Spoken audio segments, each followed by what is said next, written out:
ડેડિયાપાડા આપના ધારાસભ્ય ચૈતર વસાવાએ નર્મદા પોલીસ સામે ગંભીર આક્ષેપો સાથે રાજપીપળા ખાતે આજે જિલ્લા પોલીસ અધ્યક્ષને રજૂઆત કરવા રાજપીપળા પ્રવેશ કરતા ચૈતર વસાવાને પોલીસે અટકાવ્યા। વડિયા ચોકાતનાકા પાસે પોલીસે ચૈતર વસાવાને રસાલા સાથે અટકાવતા પોલીસ સાથે ઘર્ષણના વરવા દ્રશ્યો સર્જાયા। પોલીસ અટકાવતા ધારાસભ્ય ચૈતર વસાવાને પોલીસ સાથે તૂતુ મેમીના દ્રશ્યો સર્જાયા હતા। ભારે રકઝક બાદ ચૈતર વસાવા જિલ્લા પોલીસ અધ્યક્ષની કચેરીએ પહોંચતા ત્યાં પણ અટકાવતા સમર્થકોના ટોળા સાથે અંદર પ્રવેશવા બાબતે ફરી તૂતુ મેમીના દ્રશ્યોને રકઝક થઈ હતી। જોકે સમજાવટ બાદ અમુક લોકો સાથે મુલાકાત માટે જવા દેવાયા। કોન્ફરન્સ રૂમમાં આપના કાર્યકરો સમર્થકો સાથે બંધ બારણે પોલીસ અધ્યક્ષ સાથે બેઠકમાં ચર્ચા થઈ।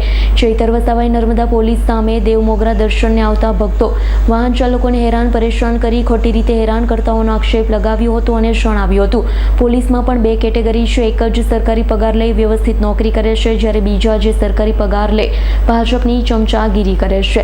તમારે પકડવા હોય તો બુટલેગરોને પકડો, ગરીબ બાઇક સવારોને કેમ પકડો છો, ગરીબ માણસોને ખોટી રીતે હેરાન કેમ કરો છો।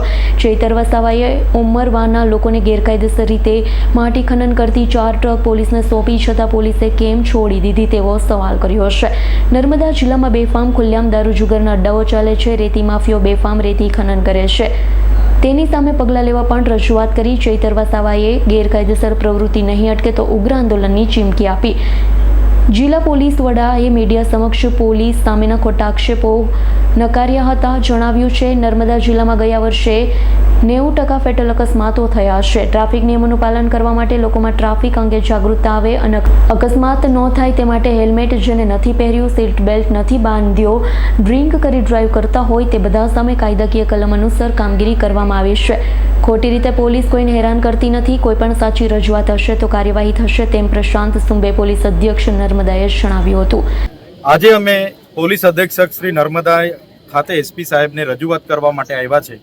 પોલીસનું કામ, પોલીસની ડ્યુટી માત્ર શાંતિ, સલામતી અને સુરક્ષા પૂરી પાડવાની છે અને કાયદો અને વ્યવસ્થા જાળવવાની છે। ત્યારે નર્મદા પોલીસે નર્મદા જિલ્લામાં 20 થી 25 જગ્યાએ ગેરકાયદેસર ચેકપોસ્ટો બનાવીને જે નાના માણસો પર દંડ ઉઘરાવવામાં આવે છે, કોઈ વ્યક્તિ ખેતરે પાણી વાળવા જતો હોય, કોઈ વ્યક્તિ મજૂરીએ જતો હોય, કોઈ શાળાએ ભણવા જતા હોય કે કોઈ લગ્નમાં ચાંદલો કરવા કે જાનમાં જતા હોય, એવા લોકોને, નાના લોકોને ટાર્ગેટ કરીને જે દંડ ફટકારવામાં આવે છે, દર મહિને કરોડોમાં દંડ ઉઘરાવવામાં આવે છે, જેની સામેનો અમારો વિરોધ છે।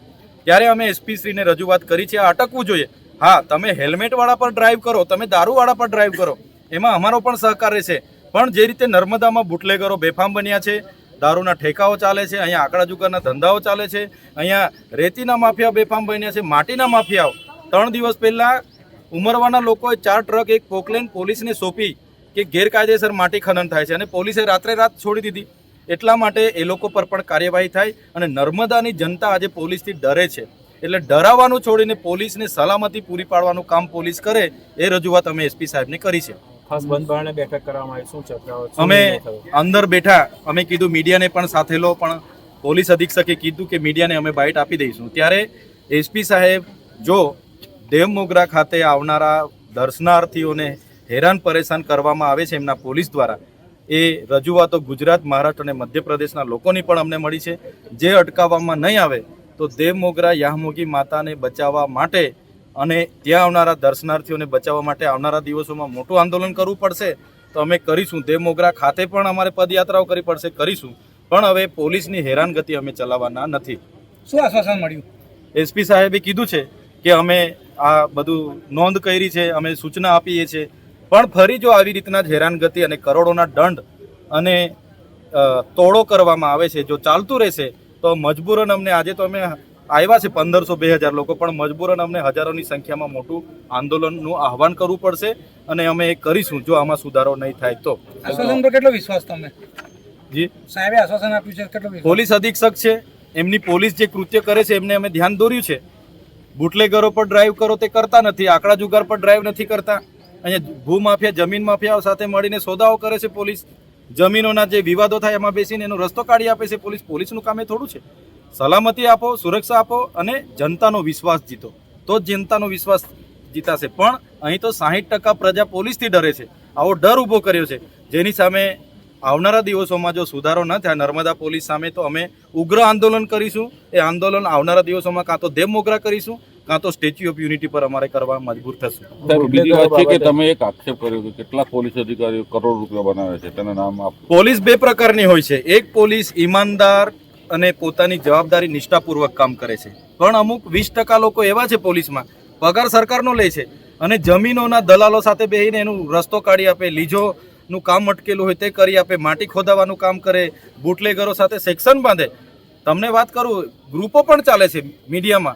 તો આ પરિસ્થિતિ નર્મદા પોલીસની છે. અમે કહીએ છીએ ડ્રાઈવ કરો, બુટલેગરોથી શરૂઆત કરીએ, અમે પણ આવીશું. તમારે ચેકપોસ્ટ બનાવવાની છે તો બોર્ડર પર બનાવો ને. નર્મદા જિલ્લામાં જ્યાં પ્રવેશ છે, તમારે ગ્રામ્ય વિસ્તારમાં ચેકપોસ્ટો બનાવવાની શું જરૂર છે? એટલે અમે એસપી સાહેબને ધ્યાન દોર્યું છે. જો નિર્ણય નહીં આવશે તો ચોક્કસ અમે દિન 10 પછી મોટું આંદોलन केवड़िया खाते कां तो देमोगरा खाते करीશું. खास करके जो पहली रजूआत थी वो ये थी कि जो ट्रैफिक एनफोर्समेंट इससे रिलेटेड था, तो चर्चा में ऐसा हमने बताया है कि नर्मदा जिला में जो फैटल एक्शन हुआ है और जो खास करके डेरापाड़ा सातबारा विस्तार में होते हैं उसको देखते हुए और 2 व्हीलर के फैटल एक्शन को देखते हुए हेलमेट कंपल्सरी पहना जाए, इस तरीके की जो ड्राइव पूरे गुजरात राज्य में चल रही है उसका अमलीकरण वहां पे हो रहा है.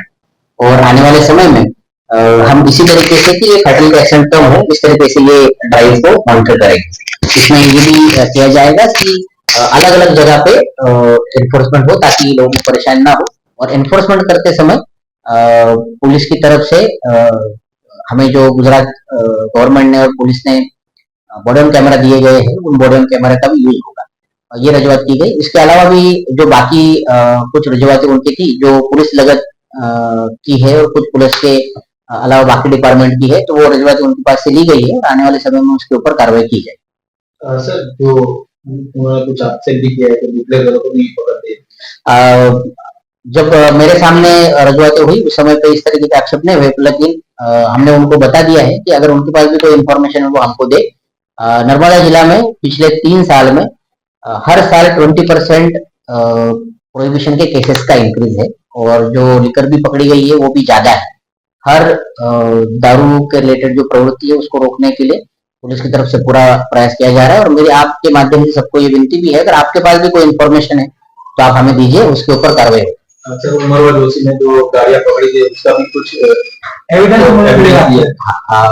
यही मैंने बताया कि उमरवा जोशी गांव में जो तालाब में से मिट्टी निकालने का विषय है वो ज्यादातर माइनिंग डिपार्टमेंट रिलेटेड है. उन्होंने कुछ उसमें रजूआतें हमारे पास की हुई है, तो उसके हिसाब से जो पुलिस लगत के मुद्दे हैं वो हम चेक कर लेंगे और जो पुलिस के अलावा बाकी डिपार्टमेंट के है तो वो उस डिपार्टमेंट के साथ संकलन करके अगर इलीगल है तो उसके ऊपर कार्रवाई की जाए. दीपक जगतापનો રિપોર્ટ S9 ન્યૂઝ રાજપીપળા. અમારી તમામ માહિતીથી અપડેટ રહેવા માટે જોડાયેલા રહો S9 ન્યૂઝ સાથે.